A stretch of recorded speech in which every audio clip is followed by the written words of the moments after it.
Bonsoir à tous. Nouvelle vidéo d'analyse de marché, comme je fais de manière hebdomadaire. J'en ai pas fait la semaine dernière intentionnellement parce que j'attendais la fin du cessez-le-feu et de voir comment le marché allait réagir à toutes ces nouvelles. On va venir, comme d'habitude, analyser à la fois la partie géopolitique pour comprendre quelles sont ses implications sur le marché, notamment sur le pétrole. On reviendra aussi sur Bitcoin parce que c'est le cœur de ces analyses du marché crypto. Revenir sur Bitcoin, à la fois sur la data on-chain, qu'est-ce que Bitcoin est en train de nous faire, revenir sur le paradoxe que nous avons actuellement, où Bitcoin, d'un côté, est assez résilient et assez fort, et de l'autre côté, on a quand même une guerre qui continue, beaucoup plus sur l'aspect économique. On va essayer de rentrer dedans ensemble et de voir quelle est la résilience et le futur pour le marché et pour Bitcoin, toujours en essayant de faire des prédictions basées sur des statistiques et basées aussi sur l'antériorité qu'on peut avoir d'analyse sur les différents marchés. On se retrouve comme d'habitude. Si vous voulez avoir le rapport que je vais vous présenter pendant cette vidéo, n'hésitez pas à commenter rapport en commentaire et je vous l'enverrai directement comme d'habitude. D'ailleurs, récemment, j'ai commencé mon podcast Capital Circle que je vous invite à aller regarder, où j'invite des institutionnels, que ce soit des fonds d'investissement, des market makers, des personnes qui font du trading algorithmique. Et tous les mois, je vais faire parler un peu l'argent institutionnel sur YouTube sous forme de podcast. Si on revient du coup sur le rapport que j'ai appelé BTC le paradoxe, d'un côté une guerre qui continue, un marché qui fait peur, mais un BTC qui reste très résilient. On reviendra dans une première partie sur la géopolitique et l'impasse stratégique. Partie 2, Bitcoin, le seuil critique sur lequel il est en train de venir, notamment avec la barrière des 80 000 dollars, qu'est-ce qu'il va se passer. Toute la partie on-chain et les targets qu'on a dépassés ou les targets qu'il faut dépasser. Toute la partie aussi derivatives, donc tout ce qui est produits à levier, produits dérivés sur les cryptos et qu'est-ce qu'il est en train de se passer là-dessus lorsqu'on l'analyse. On reviendra sur toute la partie quantum, donc toute la partie quantique et le débat qu'il y a eu en avril sur BTC et le quantique. Et ensuite, enfin, tous les scénarios et conclusions. Si on revient sur la partie 1, la géopolitique et l'impasse stratégique. Actuellement, on est face à un échec des négociations. Tout ce qu'on a eu comme discussion à Islamabad, notamment avec le Pakistan, ont totalement échoué entre l'Iran et les États-Unis. Trump s'est retiré et a annulé l'envoi de Vance en Iran en disant nous avons toutes les cartes, maintenant laissez-les venir à nous. Les États-Unis sont en train de faire un blocus au niveau économique dans la région et l'Iran de l'autre côté est en train de bloquer toujours le détroit d'Ormuz. Donc on est passé d'une guerre on va dire directe avec des armes à une guerre plutôt économique. Ce qui est intéressant à voir en termes de réaction sur les marchés. Ce qu'on voit, c'est qu'aujourd'hui, depuis le 22 avril, il y a eu zéro frappe militaire, zéro escalade, et on est vraiment juste dans un étranglement économique. Comme je disais, donc, il y a l'US qui bloque les ports iraniens, il y a 3 porte-avions dans le Golfe qui bloquent. De l'autre côté, on a l'Iran qui bloque le détroit d'Ormuz, et personne ne tire au niveau militaire. Les marchés, ils ont compris ce shift, et on va essayer d'analyser ensemble le pétrole, qui est le vrai indicateur de comment ce conflit va se résoudre ou non, et quel impact va être sur le marché. Ce qui est assez triste, malheureusement, c'est qu'on a un pétrole qui est en train de galoper, qui est en train de nous faire quasiment une crise au niveau énergétique sur le marché. On a eu un spike sur le marché, on est monté à 126 dollars sur le pétrole et on a Goldman Sachs qui nous dit qu'on pourrait avoir un risque de spike vers 140, 150 dollars si cette disruption persiste. Pour moi, c'est un peu le but de Trump aussi là-dedans, de faire plier l'ennemi, notamment par la menace économique, parce qu'on le sait, l'Iran a été très affecté par l'attaque militaire, et s'il l'attaque sur le plan économique, il risque de vaciller dans les négociations. Mais en attendant, ça a un impact sur les marchés, et notamment beaucoup plus un impact sur les foyers, un impact sur l'économie de manière générale, que ce soit en Europe, qui est assez délétère. Aujourd'hui, mes scénarios que j'avais vus lorsqu'on était le 8 avril versus les scénarios que je pense aujourd'hui, j'avais donné 3 scénarios. Un où la résolution de la guerre était un accord partiel économique, et là on aurait vu un dump du pétrole. C'était quelque chose qui était quand même assez pricé, mais qui ne s'est pas fait. On est plutôt dans le scénario 2, qui est l'échec total avec un pétrole au-dessus des 120 dollars, qui était mon scénario 2, et le deal historique, qui était pour moi assez peu probable, qui n'a pas été fait du tout. Actuellement, on est un peu sur pire que le scénario 2, mais on a toujours un Bitcoin qui est assez divergent. L'idée, c'est de regarder un petit peu pourquoi Bitcoin diverge. Et en fait, de la même manière, on peut faire ça sur l'analyse des assets à risque. C'est qu'il y a une vraie distinction entre à la fois un blocus économique et une escalade militaire. Parce qu'un blocus économique, c'est temporaire. Une escalade militaire, on ne sait pas lorsque ça s'arrête. Donc, on a vraiment ce shift qui a été fait sur les marchés. C'est une des premières raisons pour laquelle Bitcoin continue son envolée, assez légère par rapport au S&P aussi, faut le dire, mais les marchés détestent l'incertitude, mais ils peuvent pricer un blocus lorsque on ne peut pas forcément pricer des frappes nucléaires. Donc les probabilités un petit peu updatées, je pense qu'on va avoir d'ici octobre un deal partiel économique. Pourquoi? Parce que je pense que les Iraniens, en tout cas dans leur position, ne vont pas trop donner sur la partie nucléaire, la chose sur laquelle le gouvernement américain cherche à faire pression un maximum. Mais des négociations reportées, ce n'est pas des négociations qui sont finies. Donc je pense qu'on va encore avoir ce deal partiel économique.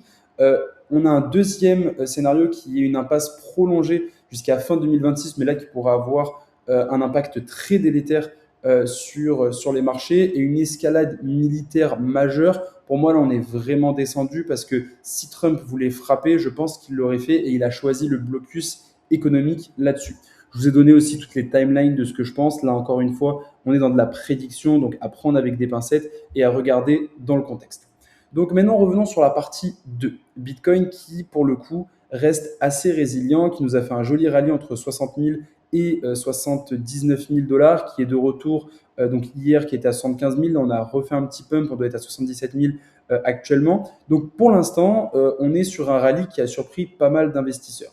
Je continue à penser qu'on est dans cette chop solidation dont je vous parle depuis des mois, où on va continuer à consolider tant qu'on n'a pas une résolution soit du conflit, soit l'arrivée du coup de Kevin Warsh à la Fed qui va avoir un discours qui va potentiellement baisser le taux d'intérêt. On a eu d'ailleurs la news des taux d'intérêt qui ont été maintenus. Le fait de maintenir les taux fait que les investisseurs ne sont pas encore ultra bullish et ne reprennent pas forcément confiance dans l'état du marché. Si on essaye de regarder un petit peu au niveau de la structure globale du marché, notamment au niveau de Bitcoin, si on prend le Mean Reversion Index, donc l'index de retour à la moyenne, on se rend compte qu'on est en train petit à petit de sortir de cette deep value zone qui était ultra propice à l'achat sur BTC. On est en train petit à petit de se ramener en fait tout simplement à cette moyenne au niveau de BTC, donc des 50, qui est un petit peu, on va dire, le prix intrinsèque.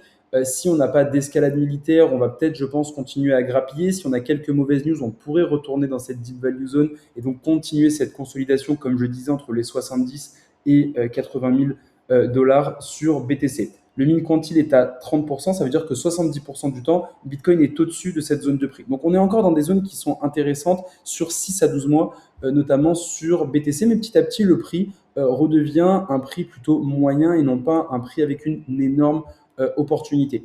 Ce qui me fait pencher vers le fait qu'on va continuer à consolider, c'est qu'il y a un vrai prix plutôt, on va dire, un prix qui est rejeté depuis quelques temps, qui est vraiment ce short-term holder cost basis, donc le coût d'acquisition moyen des holders à court terme. On a le true market mean aussi qui est encore en train de faire rejet sur le prix de BTC.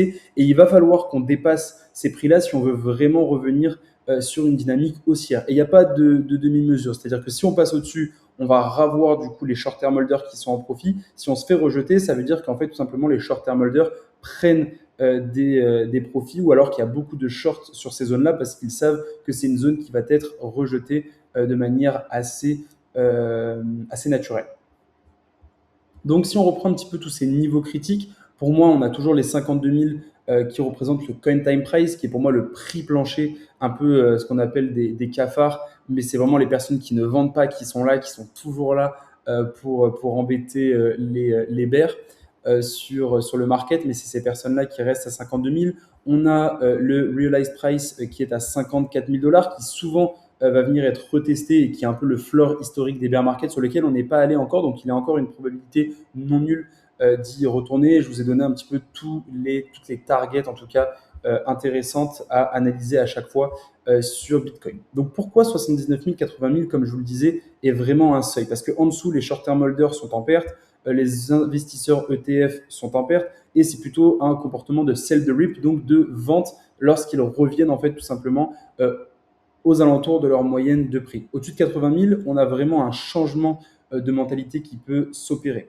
Donc techniquement, on a vu que le 27 avril, on avait les 79 000 dollars qui avaient été rejetés. Donc il faut impérativement qu'on passe au-dessus. Et chaque test, en tout cas actuellement, va fatiguer forcément les shorts parce que si à chaque fois qu'on arrive sur cette zone-là, ils short et qu'on vient être en fait retapé, potentiellement ça peut faire peur et ça peut soit faire un short squeeze, soit pousser les investisseurs à arrêter de short sur cette zone s'ils pensent qu'on est en train de switcher au niveau de la mentalité des investisseurs.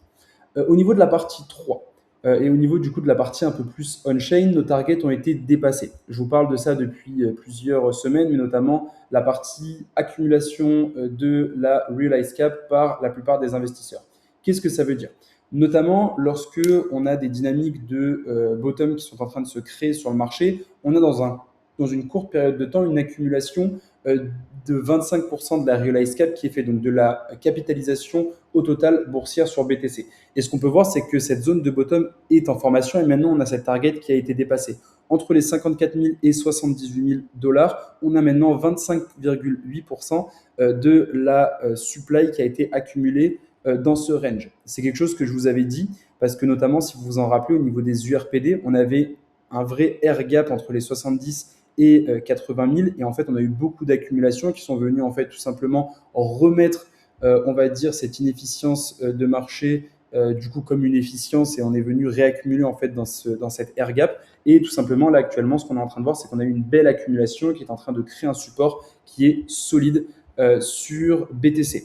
Deuxième chose qui est assez positive, c'est que pour la première fois, on a eu un mois consécutif avec de l'inflow au niveau, si on fait la moyenne, au niveau des ETF sur BTC. On est toujours dans cette dynamique d'accumulation où pour le coup, on a quand même plus d'inflow que d'outflow. Là, on est en weekly, donc là, cette semaine a été plutôt négative sur les ETF, mais on continue à faire cette accumulation au niveau des ETF, au niveau institutionnel. Si on regarde, on ne va pas prendre tous les graphiques, mais on voit qu'on est en train d'avoir de l'accumulation spot. On voit qu'il y a de moins en moins de ventes sur le marché, notamment de la part des long-term holders. On est plutôt dans un comportement où là, les short-term holders, c'est des personnes qui ont plutôt une philosophie de long-term holder et qui sont en train d'accumuler dans les bonnes zones.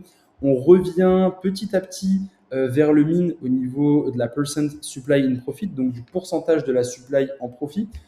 Souvent, dans les bear markets, comme vous pouvez le voir, on passe en dessous du min-1 SD, qui est en fait des zones ultra propices à l'achat. Et ensuite, on vient petit à petit rebondir là-dessus. On peut venir retester le min-1 SD. Et donc, du coup, avoir la supply qui est en profit, c'est un signal qui est assez positif pour dire qu'on est dans cette formation de bottom sur BTC. Pareil, on a le STH SOPR qui est en train d'approcher, de s'installer au-dessus du ratio de 1. Le SOPR, donc c'est un indicateur de supply on profit realized qui est tout simplement en fait qui va vous permettre de dire est-ce que on est plutôt en train de vendre à perte, enfin les short-term holders sont en train de vendre à perte ou au contraire sont en train d'acheter dans l'euphorie. On est en train petit à petit de se réinstaller au-dessus du ratio de 1. Donc dès qu'on va passer, forcément, si on passe au-dessus du short-term holder realized price, on risque plutôt d'avoir des short-term holders qui vont arrêter de vendre de vendre en perte et non pas en profit sur le market. Donc dès qu'on va repasser au-dessus du ratio de 1, ce sera positif là-dessus. Et si on prend la long-term holder supply, qui est ultra intéressante à voir, c'est qu'on est en train de se rapprocher des niveaux ultra propices, encore une fois, au bottom. Donc, toutes ces choses-là me font dire que BTC reste solide parce que ses fondamentaux on-chain, intrinsèquement, sont solides aussi là-dessus. Quelque chose d'assez positif aussi que je vois, c'est que là, actuellement, on est en train d'avoir au niveau des dérivés plutôt de manière massive, on est en train d'avoir des funding rates qui sont négatifs. Ça veut dire que les gens shortent beaucoup le mouvement de hausse qu'on est en train d'avoir et quand les gens sont contre le marché, en règle générale, le marché vient les défoncer. Donc pour moi, le fait qu'on ait des funding rates qui soient négatifs de manière prolongée, surtout quand le prix est en train petit à petit de se stabiliser, de consolider et de rentrer en fait dans une dynamique plutôt de bottom, ça devient très positif pour le marché et pour pouvoir rebondir là-dessus. Si on en prend aussi, et ça c'est assez intéressant, au niveau du ratio put-call, par contre, ce qu'on est en train de voir, c'est que toujours, et ça c'est plutôt les institutionnels qu'on vient analyser, ou en tout cas les gens qui ont une bonne gestion du risque en crypto parce qu'ils utilisent des options, donc des produits d'assurance sur leur position. Là, ce qu'on est en train de voir, c'est qu'on a quand même un ratio de put qui est assez dominant. Qu'est-ce que ça veut dire? Put, c'est des options de vente sur le marché. Donc, du coup, on a des personnes qui se protègent potentiellement de la baisse. Donc, en fait, on a cette dynamique où la plupart des gens ont peur d'une baisse. Pour autant, les fondamentaux on-chain sont bons. Donc, moi, ça me laisse dire que oui, il y a un risque, certes, parce que notamment on prend les ETF IBIT, donc là c'est vraiment les instituts qui sont en train de mettre des produits d'options. Il y a une véritable incertitude sur le marché due à la conjoncture macroéconomique, mais on est toujours sur des fondamentaux qui sont solides et des gens qui ont peur que le marché se retourne. Donc plutôt propice pour moi à ce qu'on soit dans des dynamiques proches du bottom aussi là-dessus. Quatrième partie, le débat autour du quantique. C'est un débat qui a fait rage en avril, surtout sur la communauté Bitcoin, mais beaucoup disent qu'aujourd'hui, notamment dû au futur des ordinateurs quantiques, il y a potentiellement des BTC qui pourraient être entre, je vais vraiment dire de manière simplifiée, mais on va dire hackés, et certains voudraient, en tout cas du protocole Bitcoin, ou des gens qui voilà, sont un petit peu dans ce type de débat, voudraient freeze ces coins, notamment les coins de Satoshi, qui sont plus forcément on va dire, sécurisé de la même manière qu'un hedge fund ou des personnes voilà, qui ont des grosses barrières de sécurité pourraient le faire. Pour moi, l'idée, c'est de dire que si on a des bitcoins qui sont hackés, notamment dû au futur des ordinateurs quantiques, bah, pour moi, c'est pas si alarmant que ça, parce que déjà, tous les bitcoins qui sont détenus par des wallets qui sont encore actifs, bah, pour moi, en fait, le fait de se faire hacker, entre guillemets, je dis vraiment ce terme pour essayer de vulgariser là-dessus. Pour moi, en fait, même le risque de vente, il pourrait être absorbé, notamment dans une période de bull market. Et si on prend un petit peu un bull market, on va dire moyen, on a à peu près 20 à 30 000 BTC qui sont vendus par jour. Les 1,7 million de BTC de Satoshi, qui sont les BTC en tout cas qui sont les plus à risque selon les gens qui sont dans ces débats-là. Encore une fois, je n'ai pas pris part à ces débats et je ne me pose pas comme un expert sur la question, mais c'est à peu près 60 à 90 jours de demande normale sur le marché. Alors certes, si on a les BTC de Satoshi, ça peut nous faire un vrai dip qui sont hackés sur le marché ou vendus. Ça pourrait être vraiment dur pour le marché, mais ça ne serait pas la fin de Bitcoin et Bitcoin a déjà absorbé ce type de volume dans le passé. Et donc, du coup, pour revenir à la partie 5, autour de mes scénarios et de mes conclusions, actuellement, ma position, j'ai toujours 87-90% de mon cash qui a été déployé sur Bitcoin entre 66 et 68 000. J'ai toujours du cash on-chain qui attend, qui stagne un petit peu là-dessus. Et j'ai une grosse conviction que nous soyons dans un bottom actuellement. J'ai toujours mon argent aussi qui est posé sur nos algos avec Warburg AI. D'ailleurs, on a fait repartir une génération d'algos, donc la troisième génération d'algos sur Warburg AI avec nos fonds et nos partenaires actuellement. Donc, on est très content et on continue. Dans la nuit, on a réussi à faire 2% de performance, donc on était très content sur cette partie-là. Et au niveau de mes scénarios, du coup, scénario sur le marché, je pense qu'à 60%, on va continuer à chop entre 70 voire 85 si on veut un peu aller chercher à faire vaciller les gens, à donner un peu d'espoir au-dessus des 80 et repartir vers la baisse avec un éventuel break sur 4 à 8 semaines. Le tout, ça serait d'avoir une géopolitique qui devient plus stable et au moment où en fait on va avoir Kevin Warsh qui va arriver, reprendre un rallye plutôt vers août si on a une baisse des taux d'intérêt. Scénario 2, c'est plutôt un break immédiat. C'est possible parce qu'on a un short squeeze massif qui est potentiel. Je vous l'ai montré avec les funding rates. Donc, on pourrait avoir une cascade de liquidation, notamment sur les shorts, qui nous permettrait d'avoir un spike haussier là-dessus pour BTC. C'est quelque chose qui est totalement possible. Et 10%, c'est une capitulation finale, revenir vers 54, 60 000 pour revenir en fait sur ce test du realized price qui est le test en règle générale assez basique de n'importe quel bull market, mais j'y crois pas trop. Donc, pour conclure, encore une fois, pour moi, le bottom formation est complété. Pour moi, il y a très peu de risques qu'on retourne en dessous des 58 000 dollars. Maintenant, il va falloir juste attendre quelques confirmations. Pour moi, là, on est quand même très bien exposé pour ceux qui sont exposés, qui ont suivi mes vidéos sur les dernières semaines. Et maintenant, on va pouvoir recommencer à regarder, avoir l'œil un petit peu sur des ALT, plutôt mid-cap. En ce moment, je regarde beaucoup Canton. J'ai beaucoup d'amis dans l'écosystème Canton, en tout cas qui buildent des projets sur Canton, qui est une blockchain plutôt à destination d'institutionnels. Et c'est une narrative que moi, je trouve ultra intéressante. On est sur un projet qui est quand même à plusieurs milliards de valo, donc pas forcément de l'allocable pour le moment, mais c'est pas ce sur quoi je pense dans une dynamique de marché actuelle, on devrait se pencher. Donc voilà un petit peu pour tout ça. Merci beaucoup à tous, merci beaucoup pour votre écoute et on va continuer à grind ce marché et à bien se développer. Bye.